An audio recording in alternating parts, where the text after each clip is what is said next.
자, 이번 강좌는 제5장, 여러분 교재는 이제 임업 경영 관리라고 되어 있어요. 이제 그것이 임업이란 말 대신 이제 산림 경영, 이렇게 바뀌죠. 그래서 산림 경영 관리, 이렇게 볼 수 있습니다.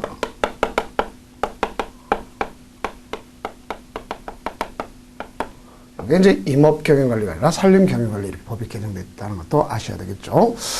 자, 이제 경영 관리하면 가장 중요한 것이 이 경영은 뭐를 산출하는 겁니까? 사실상 봤을 때 이윤을 산출하는 거죠. 이윤이라고 하는 것은 잘 아시는 것처럼 우리가 들어간 것, 소위 우리가 투자에 대해서 나온 거, 산출한 거에 대한 그 차액이 아웃된 거, 차액이 바로 이윤이라고 볼 수 있지 않습니까? 그러면 가장 중요한 건 그거지 않습니까? 우리가 무엇보다도 중요한 것은 여기 비용 문제가 생기겠죠. 비용, 우리가 코스트, 일반적으로 이제 비용이라고 하는데 이 비용은 수익을 얻기 위해서 어떻게 됐습니까? 소비 또는 지출하는 원가나 소비액을 갖다가 뭐라 그러죠? 비용이라고 한다. 볼 수 있습니다. 그래서 지출을 갖다 우리가 일반적으로 뭐라 하죠? 비용이라고 한다. 하는 걸 여러분들이 이해해 두시면 되겠습니다. 자, 그럼 이 중에 가장 중요한 것은 비용 중에서 뭐가 문제냐? 소위 요 조림비가 문제되는 걸 볼 수 있습니다. 자, 이제 조림비에 대해서 우리가 나갈 거지만 이 조림비는 그 회계 기간에 임목 매상 수입을 위한 비용이 아니기 때문에 임목 매상 수입을 위한 비용이 아니지 않습니까?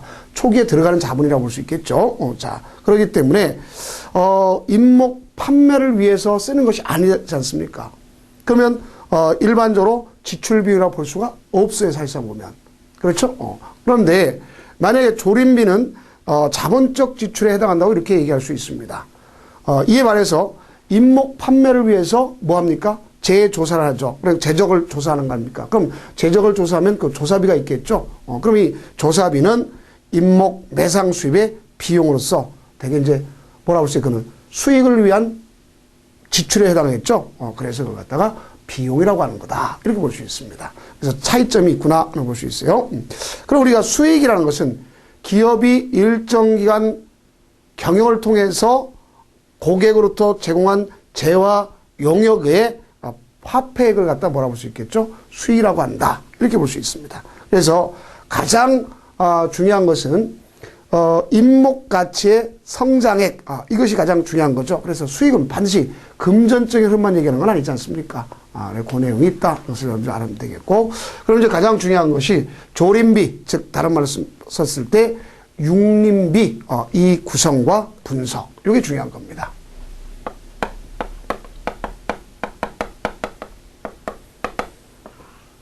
요게 이제 어떻게 구성되느냐, 요게 이제 시험 문제 여러분들 가장 중요한 포인트를 차지하고 있다. 이렇게 볼 수 있습니다.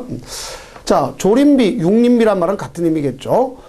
그래서 이건 임목 생산에 들어간 비용을 우리가 원리 합계, 즉 이제 뒤에 보면 이제 후가 계산이 있겠죠. 그래서 후가를 갖다 말한다. 이렇게 볼 수 있습니다. 그래서 임목 생산에 들어가는 비용을 원리 합계, 비용 원리 합계를 갖다 얘기한다.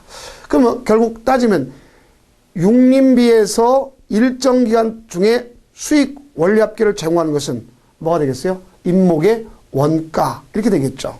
그래서 가장 중요한 것은 분석할 때 가장 중요한 건 뭐라고 보시면 임목 생산비를 줄이고, 그렇죠?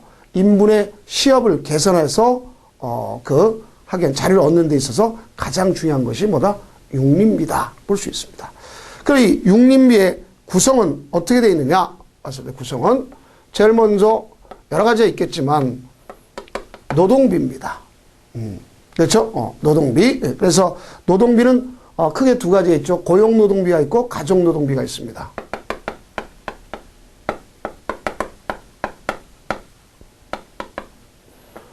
이건 차지하는 비율은 얼마 정도를 차지할 수 있겠는가? 이렇게 봐줘야 되겠죠. 그래서 수험에서는 이제 비용에 대해서, 비율에 대해서 나올 수 있어요. 그래서 내게 이건 약 12%에서 15%까지. 이렇게 차지하고 있다. 그럼 육림비에서는 가장 많이 차지하고 있다 볼 수는 없습니다, 사실상. 자, 두 번째는, 물재비. 물재비라 그러죠. 다른 말 쓰면, 물재, 자재 비용이죠. 자재 비용. 자, 그래서 이거는 소비 가치를 말하는데, 유동 제의 소비 가치와 고정제의 그 소모 가치를 포함해서 얘기하는 겁니다. 그래서 이거는 우리가 자재비. 그래서 자재비가 차지하고 있는 것은 대개 3에서 5% 정도, 5% 이렇게 됩니다. 그럼 여기면 이제 우리가 중요한 것은 자재비는 유동자재비가 있겠고 고정자재비가 있다. 자, 이걸 갖다 구별해 주는 것이 가장 포인트가 되겠죠. 자, 그래서 유동자재비하고 고정자재비가 있다. 볼 수 있지 않습니까? 그러면 우리가 유동자재비 같은 건 뭐가 있어요? 종자라든가 종묘라든가 또 우리가 기본적으로 보면 거름이 있겠죠. 거름. 또 농약 이런 것에 들어가는 비용을 유동자재비라고 그래요. 그래서 우리가 이 유동자재비라고 하는 것은 결국 생산에 들어갈 때 필요한 것을 기준점으로 하겠죠. 자, 그래서 처분, 유동자산 같은 이제 처분할 수 있느냐 없느냐 이런 관점을 쓸 수 있지만 그런 게 아니라 고정자재비라는 것은 대개 건물, 그렇죠? 또 기계 또는 구축물 이런 감가상각비와 더불어서 유지관리비 이걸 갖다가 고정자재비다 이렇게 얘기할 수 있는 겁니다. 다음은 임지지대가 있습니다. 우리가 임지의 지대, 땅을 쓰면 그 사용료를 갖다 기점하겠죠. 그래서 이거는 차임지 또 자기 임지에서는 지대 이런 걸 기점을 합니다. 자, 그다음에 이제 자본에 대해서 이자가 있습니다. 자본에 대한 이자. 그래서 이 우리가 무엇보다 가장 중요한 것은 이 자본제의 경우에서 자본의 이자가 대개 80%를 차지하고 있어요. 육림비에서. 이걸 갖다 줄이는 것이 가장 현명한 방법이기도 하다는 것을 알 수 있겠죠. 그 다음에 이제 또 감가상각비가 있습니다. 이 감가상각비도 하나 여기에, 육림비 소위 조림비에 들어갈 수가 있어요. 이 감가상각비는 대부분 얼마로 볼 수 있냐면 우리가 0.3에서 0.6% 이렇게 차지하고 있구나 볼 수 있어요. 그래서 가장 많이 차지하는 것이 여기 이자 1순위, 그 다음 노동비 2순위, 그 다음 여기 있는 자재비 3순위, 감가상각비 4순위다. 이렇게 이제 연결도 여러분들이 좀 아시는 게 좋습니다. 자, 그럼 여기서 가장 키포인트 되는 건 자재비에 대해서 유동 고정자재비 구성 항목 꼭 좀 여러분들이 이해를 해두시면 되겠습니다. 자, 그러면 이제 육림비를 갖다가 분석하는 방법이 있는데요. 자, 첫째는 기간을 비교하는 것, 기간 비교가 있겠죠. 그래서 같은 경영기관에서 과거의 육림비와 비교하는 것이 바로 기간이라고 볼 수 있겠습니다. 그래서 그 변화 상태를 파악하는 데 가장 중요하고 상호 비교가 있습니다. 우리 상호 비교라는 것은 한 임업 경영의 육림비를 같은 기간에 다른 임업 경영의 육림비와 비교를 하는 거예요. 그래서 그 방법을 상호 비교라고 하고, 그 다음 표준 실제 비교가 있습니다. 표준 실제 비교는 대개 수종별로 표준 육림비를 갖다 미리 계산해 놓은 거죠. 그래서 그 표준 육림비와 실제 육림비를 서로 비교하는 것과 여기에 해당한다. 이렇게 보시면 되겠습니다. 그러면 이제 가장 중요한 것은 여기 봐요. 육림비 중에서 구성 중에서 가장 높은 것이 무엇이라고 하냐면 여기에 있는 이거지 않습니까? 이자. 그럼 경영이라는 것은 이윤 창출이 목적이기 때문에 뭐가 될 수 있어요? 그 육림비를 갖다가 분석해서 어떻게 절감할 거냐. 그래서 이게 가장 중요한 겁니다. 어쨌든 육림비의 절감.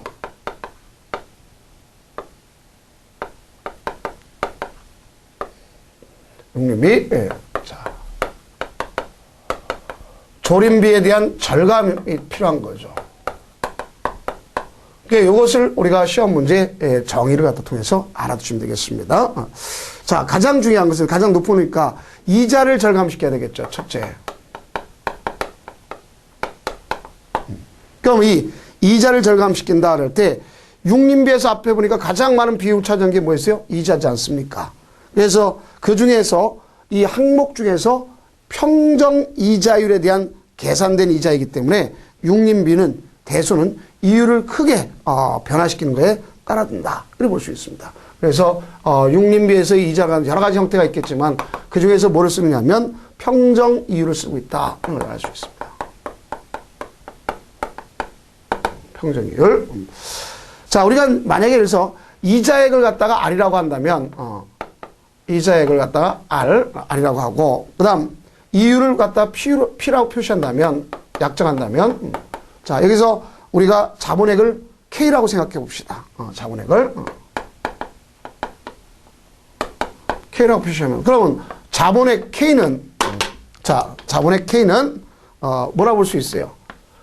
이율에 따른 P에 따른 이자, 이걸 갖다 볼 수 있겠죠. 그럼 우리가 이걸 줄여야지만, 우리가 자본에 대한 그 차지하는 비율이 줄어들 수밖에 없구나. 그걸 볼 수 있겠죠. 자, 그러면, 그것을 우리가 정리해 주면 되겠고, 즉, 이자를 갖다 줄이는, 그, 일이 육림비의 지름길이다. 이렇게 볼 수 있어요. 그래서 이자율은 자본을 이용해야 된다는 걸 알 수 있습니다. 이자율은 결국 뭐를 통해서? 자본을 통해서 가져가야 되겠다. 볼 수 있어요. 그 다음에 이자율이 일정할 때는 어떻게 됩니까?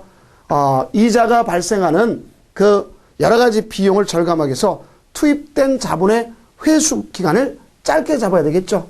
자, 그래서 그걸 갖다 정리하면 되겠습니다. 자, 다음 문제. 경비를 절감해야 되겠죠. 두 번째는 경비를 절감한다.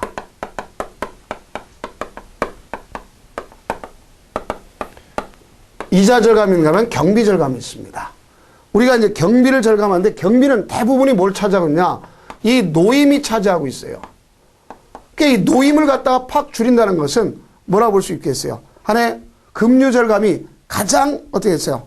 부가치의 중요성을 따진다고 볼 수 있겠죠. 이것이 부가가치에서 가장 중요성을 띠는 거 아닙니까? 그럼 우리가 단기간에 할 수 있는 방법 이거죠. 노임을 갖다 절감한다. 노임을 절감한다. 노임을 줄인다. 이건 아닙니까? 그래서 노동력이 얼마나 사용됐냐 하는 것에 따라서 달라지겠죠. 그러면 우리가 여러 가지 있죠. 이 경감할 때 노동은 첫째는 뭐가 있어요? 육림 과정에서의 노동량이 있겠죠.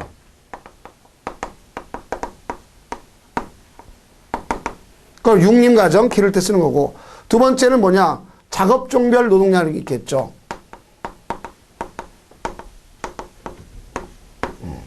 이렇게 노동량을 크게 두 가지로 다 분류해서 찾아볼 수가 있습니다. 그러면 우리가 노동량을 갖다 육림별로 갖다 본다면 과정 속에서 일정한 나무를 심어가지고 그 당년의 전체 노동량을 뭐라고 쓰면 첫 번째 21%. 당연 처음에 우리가 육림에서 일례로서 보면 심은 당년의 전체 노동량에 대해서는 21%.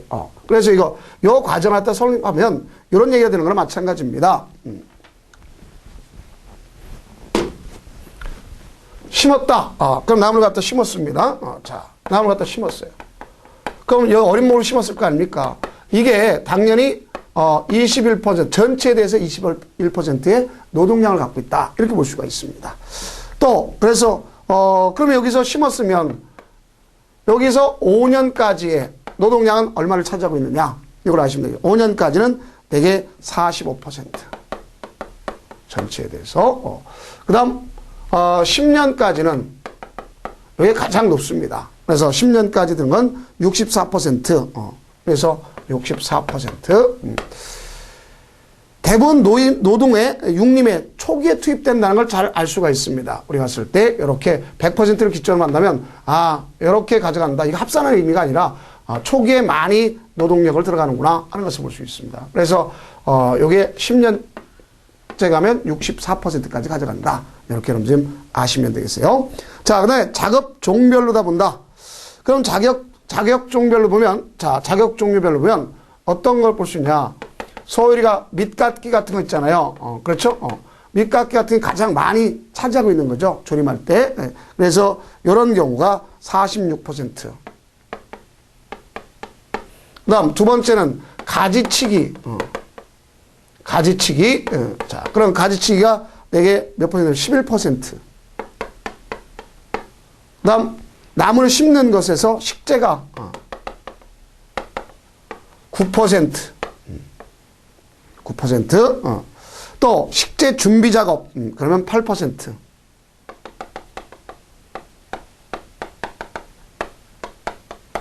그래서 가장 여기는 중요한 것이 밑깎이가 최고 크구나 하는 걸 알 수 있습니다.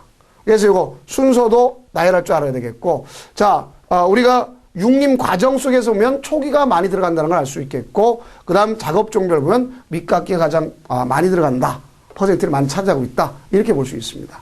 그 이걸 분석했으면 어떻게 절감할 거냐 하는 것을 알아야 되겠죠. 그럼 노동비 절감 대책.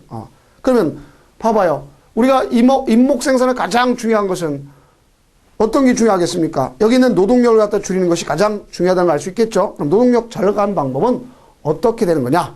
자, 첫째, 그 중에 가장 중요한 건 이 밑깎이를 갖다가 줄여야 될 거 아닙니까? 그 밑깎이를 절감시키는 방법 중에 첫째는 뭐가 있어요? 기계화라든가. 기계화. 그래서 이제 우리가 봤을 때 뭐 예초기 같은 것도 있지 않습니까? 여러 가지. 자, 그게 있겠고, 또 아니면 처음부터 제초제, 즉 제초제를 갖다 사용한다는 것은 여러분들 풀 죽이는 약 같은 거 있잖아. 그 농약을 갖다 얘기하는 거죠. 제초제. 자, 그 다음에 뭐하냐? 밀식을 하면 된다. 밀식. 소식이 아니라 밀식.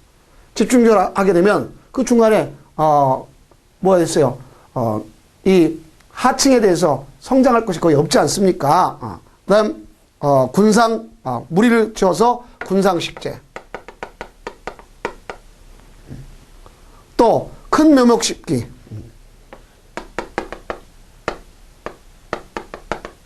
큰 묘목 심기. 또 초생지 조림, 또 임목 시비 이런 것이 있겠죠. 이런 것들이 결국 밑깎이를 갖다 줄이기 위한 하나의 노동력 절감 방법이다. 이래 볼 수 있어요. 그래서 이런 것은 그 임지 사정에 의해서 택해야 되겠구나 하는 것을 아시면 되겠습니다. 자, 그 다음에 이제 뭐냐면 어쨌든 이런 경영을 통해서 이윤축이니까 자본의 회수 기간을 단축시켜야 되겠죠. 그렇죠?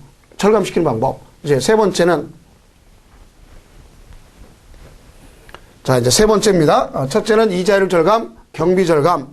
세 번째는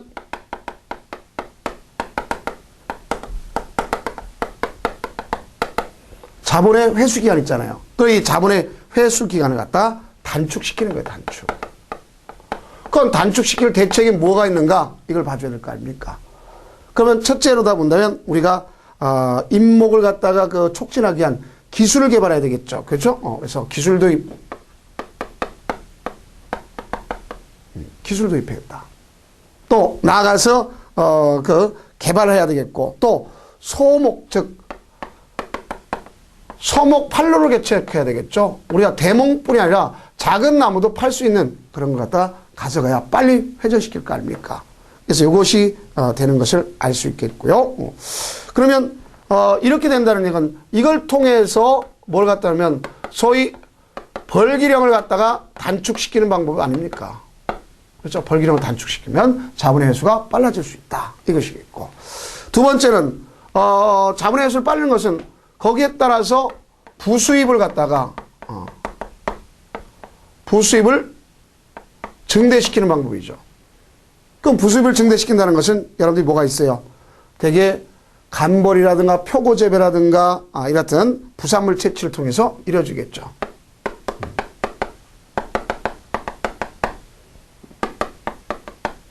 표고라든가 나가서 부산물 채취.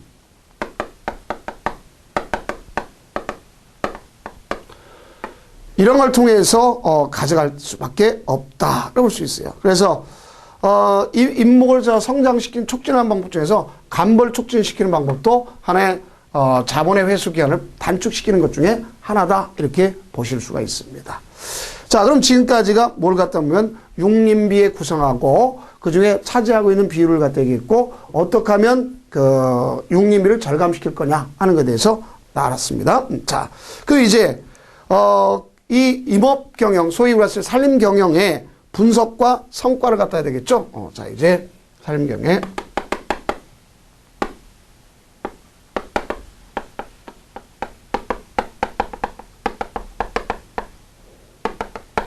분석하고 성과에 대해서 나가야 되겠습니다. 그러면 가장 중요한 것은 이 살림의 경영 분석 측면을 갖다가 봐줘야 되겠죠. 아, 어떻게 분석하냐. 분석 측면이 몇 가지 방법이면 세 가지 방법이 있습니다. 그래서 일정 기간의 경영을 통해서 앞으로 경영할 때 어떠한 자료를 얻느냐, 이게 중요한 것이겠죠. 그래서 임업 경영하는 데 있어서 소위 분석 측면의 세 가지 측면 우리가 보시면 되겠습니다. 자, 그럼 첫째는 경영 자산의 그 수량, 성능을 조사하고 합리적인 경영 조직을 세우는 것을 검토해야 되겠고, 두 번째는 한 해에 동안 이루어진 경영 결과를 갖다가 통해서 그 투하된 경영 요소와 적절한 운영이 되어 있는지, 나가서 생산물의 단위당 그 생산비를 조사해서 능률을 검토하는 겁니다. 그 무엇보다 제일 먼저 해야 될 것이 무엇이냐, 세 가지 측면 중에서 첫째 가능한 것은, 자, 여러분들이 임업 경영 자산입니다.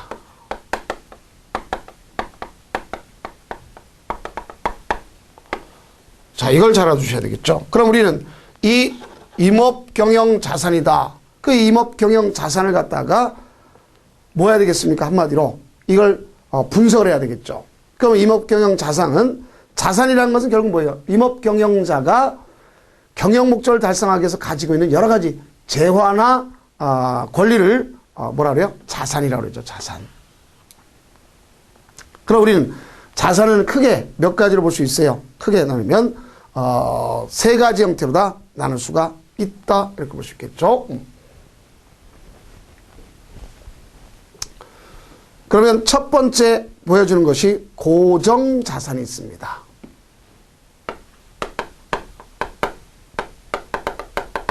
고정자산. 우리가 이 고정자산이라 그랬는데, 이 고정자산이라고 하는 것은 경영 생산 과정에서 자신이 갖고 있는 생산 능력을 이용하기 위해서 소유하고 있는 자산을 뭐라고 볼 수 있어요? 고정자산. 그래 볼 수 있습니다.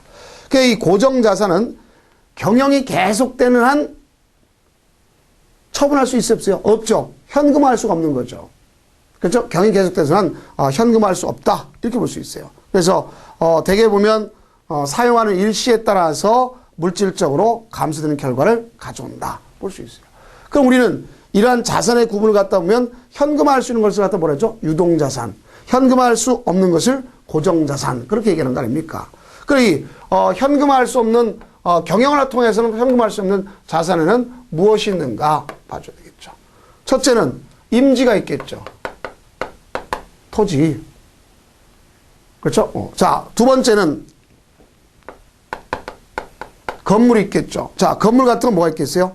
즉, 임업용, 산림경을 통해서 이루어질 수 있는 뭐 있어요? 건물, 또 주택, 사무실, 창고, 이런 것이 여기에 고정자산에 들어가는구나 알 수 있습니다. 그 다음에 구조물이 있습니다. 그럼 구조물 같은 건 대표적으로 뭐냐? 임도. 그렇죠? 임도 같은 경우. 또 우리가 삭도, 케이블. 자, 케이블카를 얘기하는 겁니다. 그 다음에 이제 가마숯 같은 거, 숯가마 같은 거 있죠? 숯가마. 그래서 이제 가마, 숯을 생산할 때 쓰는 것, 이런 것은 구조물로서 고정자산이구나 볼 수 있어요. 자, 그 다음에 이제 기계인데, 기계는 임업용으로서 작은 기계를 갖다가 큰 기계를 갖다 고정자산을 보면 되겠습니다. 그렇죠? 그 다음에 이제 뭐냐, 대동물. 대동물이라는 것은 이거는 동물인데 큰 거. 왜? 이거는 운반을 위해서 쓰여진 동물을 얘기하는 거죠. 그래서 운반하기 위해서 쓰는 소나 말, 운반할 때 쓰는 소나 말, 이런 것을 고정자산으로 볼 수가 있구나 볼 수 있습니다. 이게 이제 첫째 고정자산이고, 두 번째는 자, 임목자산이 있습니다. 그럼 시험 문제 이거 잘 나오죠. 임목자산. 그러니까 우리가 임목자산이라는 것은 임업자산 중에서 가장 가치가 큰 것입니다. 그래서 이 중에 가장 가치가 큰 자산으로서 이건 뭐 가지고 임목자산이라고 그러냐? 대표적인 것은 임목축적을 얘기하는 거죠. 이걸 잘 하세요. 임목축적이다. 이게 이제 가장 중요한 자산이지 않습니까? 가장 중요한 자산. 임목의 축적. 그렇죠? 얼마만큼 갖고 있느냐, 소유하고 있느냐. 이게 가장 중요한 것이라고 볼 수 있습니다. 자. 그럼 이 임목 축적은 고정자산의 형태도 갖고 있지만 소위 유동자산의 성격을 함께 갖고 있어서 별도로 취급하는 것이다. 이렇게 볼 수 있겠죠. 이거는 별도로 취급하는 걸 수 있습니다. 그 다음, 세 번째는 무슨 자산이 있냐? 여기 있는 유동자산이 있구나 하는 것을 알 수 있어요. 무슨 자산? 유동자산. 여기서 그 유동자산이라는 것은 앞서 얘기했죠. 고정자산과 유동자산의 차이점이 바로 뭐에 대한 차이냐? 이 처분성에 대한 것을 가졌습니다. 처분할 수 없는 것. 처분하는 것. 유동자산이라는 것은 처분 목적으로 소유하는 자산을 얘기하는 거죠. 이건 처분 목적으로 소유하는 자산. 이 유동자산은 계속 사업을 시행하는 동안 처분돼서 다른 재화로 바꿀 수 있는 것. 그런 걸 볼 수 있겠죠. 그래서 그러면 임목 축적도 사실상 유동자산 성격을 갖고 있고 고정자산 성격도 가질 수 있다 그랬잖아요. 네, 제품, 또 우리가 현금, 채권 이런 걸 볼 수 있습니다. 자, 그리고 여기에 속하는 것은 뭐가 있느냐? 교재 관점에 본다면 첫째, 미처분한 임산물. 그렇죠? 미처분 임산물. 이건 처분할 수 있잖아, 나중에. 그럼 유동자산이 되는 것을 볼 수 있어요. 자, 그래서 임목이 처분되지 않은 것, 이거 되겠고. 그 다음, 두 번째는 뭐냐? 임업용 생산 자재가 있습니다. 그래서,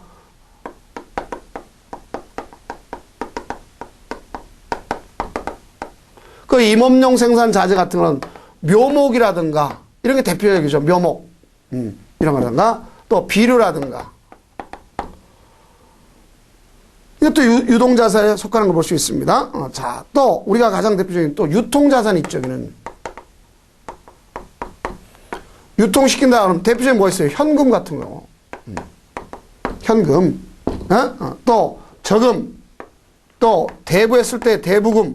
그렇죠? 또 유가증권. 이런 것들이 유통자산이구나 하는 볼 수 있습니다. 자, 그럼 이렇게 해서 우리가 임업 경영 자산에서 본다면 고정자산, 임목자산, 유동자산. 근데 이놈은 양쪽을 가질 수 있겠구나. 그래서 별도로 가져가는 것이고 어쨌든 임목자산이 여기 유동자산은 무엇보다 큰 턱을 갖고 있죠. 자, 이걸 여러분들이 생각하면 되겠습니다. 그다음에 이제 자산이라고 볼 수 없는 것이 있어요. 그것이 바로 무엇이냐? 해준다면 이제 두 번째 자산이라고 볼 수 없는 것이 자, 지금 우리가 이제 임업 경영을 분석할 때 하는 그 측면을 얘기하는 것이 자, 이것이 뭐냐? 부채입니다. 부채. 부채. 빚. 소위 우리가 쓸 때 내가 떠안고 있는 이러한 채권 소위 빚이라고 볼 수 있겠죠. 부채. 이 부채는 자산이라 볼 수가 없어요.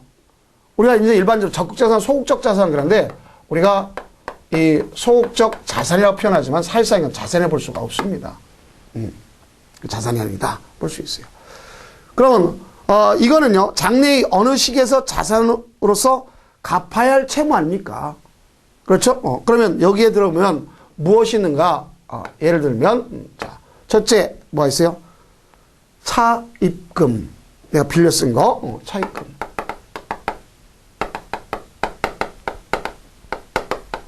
미체불 임금.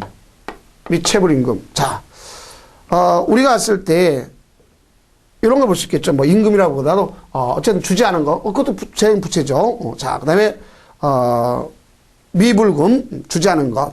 또 우리가 왔을 때 지불수표, 외상 매입금 이런 것이 있겠죠. 이런 것 등이 부채다 이렇게 볼 수 있어요. 그래서 이걸 대개 이런 것을 이제 자본을 자기 자본이라고 부르는데 부채는 우리가 봐요. 이거는 남의 것이죠. 그렇죠? 그러니까 이거는 타인 자본이라고 이렇게 얘기할 수 있어요. 타인의 것, 타인 자본. 이런 말 씁니다. 우리가 일반적 자산은 자기 것 아닙니까? 그죠? 그래서 우리가 이제 자기 자본이 하는데 이건 타인 자본이라고 볼 수 있어요. 그런 대개 보면 일반적으로 거래나 계약에서 발생하는 부채는 물론이고 지불 사유가 발생하였으나 아직 지급하지 않는, 아까도 했죠. 미체불 임금, 또 뭐도 있다 그랬어요? 상여, 이런 것도 부채된다는 거예요. 그래서 이는 지급되지 아니한, 그러니까 지급되지 않은 체불임금, 또 상여금, 이런 경우도 역시 여기에 부채다, 이렇게 볼 수가 있습니다. 이런 것도 여러분들이 좀 이해를 해두세요. 자, 그럼 요것에 의해서 있고, 이제 나중에 뭐냐면, 이런 걸 통해서 셋째는 임업경영 자산 현황을 갖다 파악해야 되겠죠. 그래서 이걸 통해서 세 번째, 임업경영 자산을 파악해야 되겠다. 그 이와 같이 임업경영 자산을 갖다 파악하는데, 현황을 파악하는 데 있어서 가장 중요한 것이 가치평가 아닙니까? 그래서 우리 가장 대표적인 것은 무슨 방법이 있느냐? 첫 번째 방법이 원가 방법이 있습니다. 무슨 방법? 원가 방법. 그래서 이거는 자산의 조성 또는 구입에 들어가 있는 지난날의 비용을 계산해서 경영자산을 평가액으로 간주하는 것이다. 이렇게 볼 수 있겠죠. 그러면 대표적인 뭐 있어요? 예를 들어 수십 년 전에 심은 나무 얼마인지 모르잖아요. 그렇죠? 모르니까 어떻게 되겠어요? 그걸 갖다가 지금 와서 다시 조성하면 얼마를 들겠는가, 얼마가 소요되겠는가, 이걸 따지는 것을 원가 방법이다 그러는 거예요. 응? 내가 이미 심어놓은 나무들이 있어요, 여기. 근데 저만큼 자라려면 내가 지금 현재 여기서 이걸 갖다 심으면 얼마 정도 들겠는가, 그걸 따지는 걸 원가 방법, 이렇게 볼 수 있습니다. 자, 두 번째는 임목자산 평가 표준표가 있어요.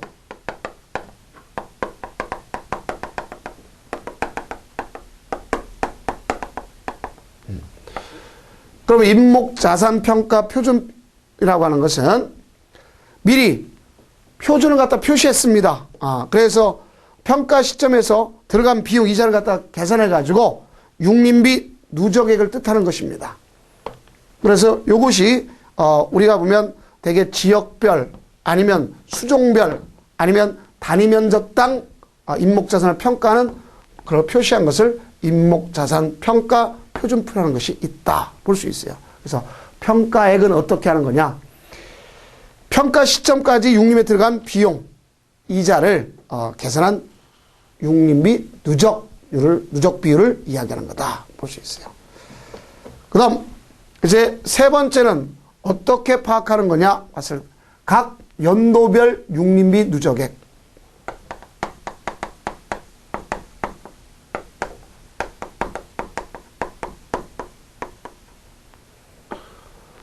이걸 갖다가 가져가는데 이건 뭐냐? 금년 초에 예를 들어서 육림비 누적액은 전년도 초에 육림비 누적액 플러스 전전년도 육림비다. 이렇게 얘기하는 거죠. 그 여기서 중요한 것은 요 자체 계산하는 방법이 무엇보다 가장 중요한 거다 하는 것을 아셔야 됩니다. 요거 계산하는 방법. 요 공식을 꼭 좀 여러분들이 공부해 두셔야 되겠다. 이겁니다. 공식은.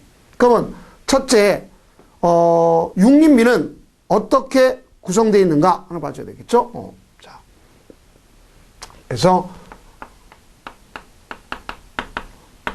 육림비를 갖다 보면 되겠죠. 그럼 육림비는 첫째 보면은 뭐가 있습니까? 유동비, 즉 현금 지불, 유동비 플러스 감가상각비,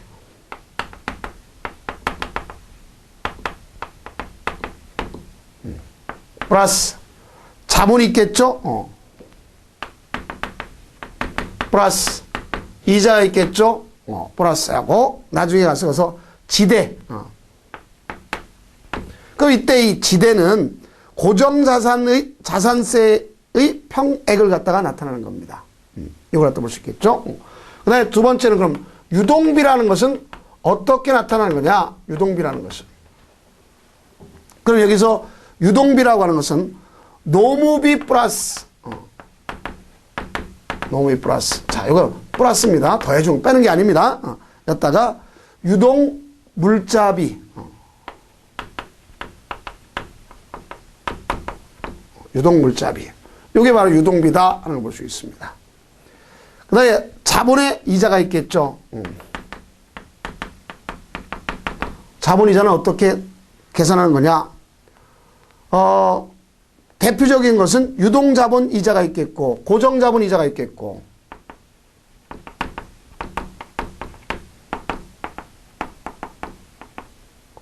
고정자본 이자가 있죠. 자, 그러면 여기에서 임목자본 이자,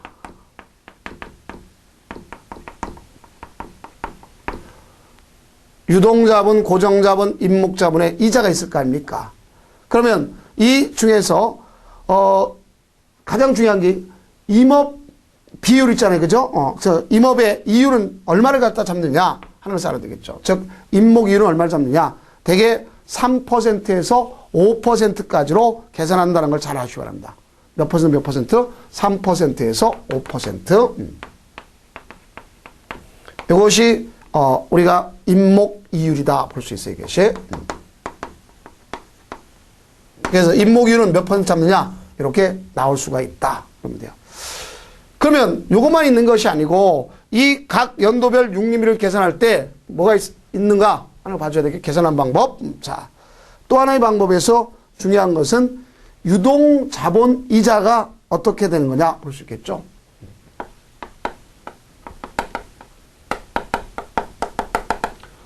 그 유동자본 이자는 우리가 유동비에다가 이자율을 곱한 거죠.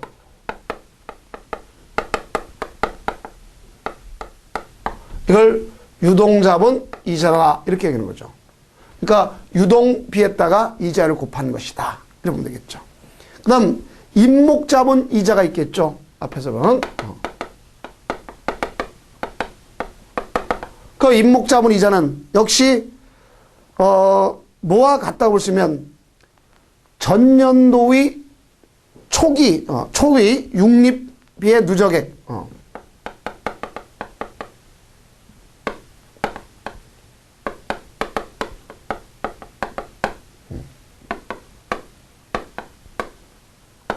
그러니까 전년도 초에 육림비의 누적액이 있을 거 아닙니까?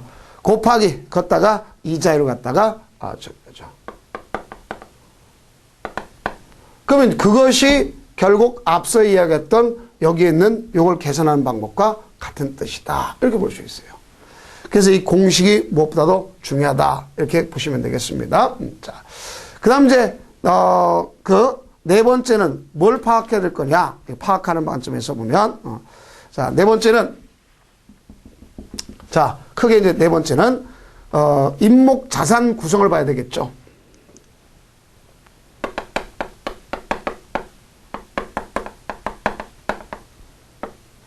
임목자산 구성. 그래, 임목자산 구성은 양적 지표가 있겠고 질적 지표가 있습니다. 자, 그러면 첫째 양적 지표, 두 번째는 질적 지표가 있다. 그럼 양적 지표와 질적 지표는 어떤 경우에 있는가 봅시다. 자, 양적 지표는 말 그대로 양을 얘기하는 거예요. 그래서 전체 산림 면적을 갖다가 이야기하는 겁니다. 그러면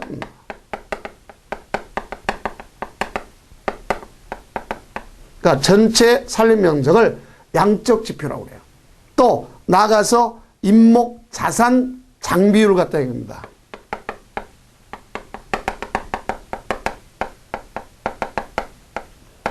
그럼 이때 임목 자산 장비율은 어떻게 구하느냐?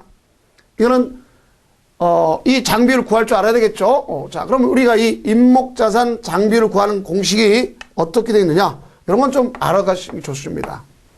첫째는 임업 경영 자산에다가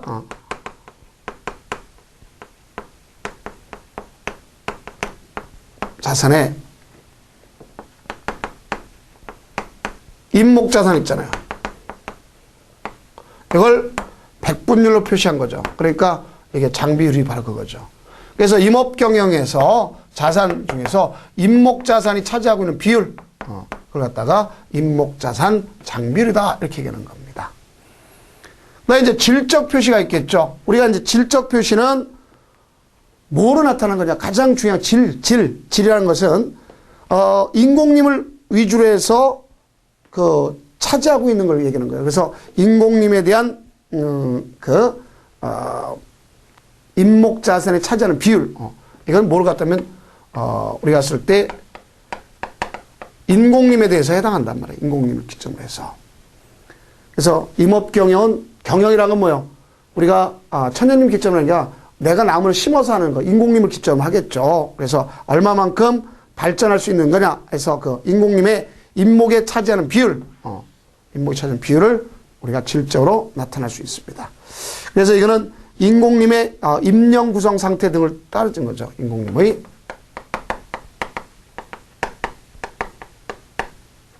이걸 따져보는 거예요. 그래서 여기는 지표의 관점이 뭐가 있냐면 대개 평균 면적령이 있어요. 면적령. 그래서 평균 면적령 이걸 갖다 볼 수 있겠고 또 우리가 봤을 때 임목의 자산의 기별 구성비가 있습니다. 가장 이상적인 것은 우리 교재에 있는 것처럼 무육기 10년 미만의 치수를 갖다가 무육기라고 하고 그다음 보육기 그러면 10년에서 30년에 대한 하나의 우리가 봤을 때 유장령목을 얘기하는 거고 그다음 나가서 이용기 30년 이상이 돼서 성숙목을 얘기하는 거죠. 그럼 그 비율이 아주 합리적 비율이 어떻게 되냐? 앞서 있는 소위 우리가 봤을 때 무육기가 25%, 25%. 그다음에 두 번째 보육기가 50%. 그다음에 이용기, 소위 우리가 쓸 때 이걸 갖다 이용할 수 있는 것, 알겠죠? 30년 이상.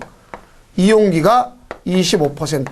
이렇게 구성돼야 가장 이상적이다. 이렇게 볼 수 있습니다. 이상적인 것은. 자. 다음은 이제 임목자산 변화를 갖다 봐야 될 거 아닙니까?